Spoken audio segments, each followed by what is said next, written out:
Australian racing fans are without a Group 1 to look forward to for the first time since early February this weekend, but that's not to suggest there's no shortage of top quality racing action to keep us entertained.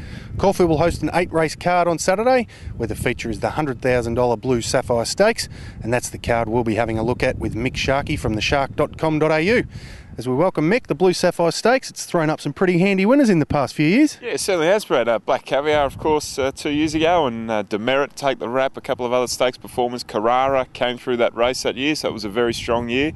Smoke and Joey, of course, was Caulfield Guineas and Derbies bound last year, probably didn't live up to the expectations. And horses like Gold Dubai and Ready for Catherine, who was a multiple stakes place getter as well. They've all won the race. It's only been going for 6 years, but yeah, it certainly throws up some good ones.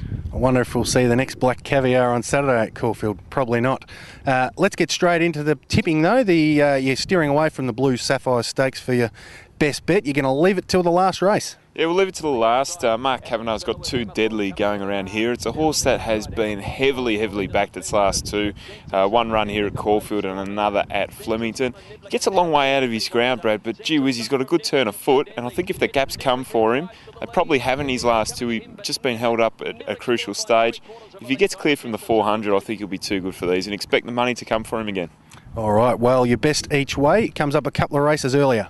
Yeah, the import Bucciolati for Tony Noonan. It's a horse that hasn't had a hell of a lot of luck since coming to Australia. He probably came out here a bit late. He was a bit past his best, but as we were saying just off air before, Bucciolati's in it'll probably rain. He's been scratched from 2 good races in Sydney because of wet tracks lately, but he's formed before that here and also at Flemington. Good lead-up runs. He's been hitting the line, and it looks like 1,800 metres will be right up his alley. He's a class act in that race. Sure is. He just needs a dry track. And what about a roughie? Something that we can collect big time on. Yeah, race 7, Sol Brelant, way down the bottom of the weights there. If you look at his form, he's very consistent. He's been running a lot of thirds up around the Riverina area. He's been carrying a heap of weight though. He gets some relief here, some good speed in the race. He's got no weight on his back, which is a big advantage for him this time. And if he can just peel to the outside and get a clear run, I think he'll be running on into the placings. We should get around $16 to $20. Sounds very nice. Well, that's our look at Caulfield on Saturday. There's also Melbourne Racing Club action at Sandown on Sunday. Plenty to keep you entertained. Good luck if you're having a play.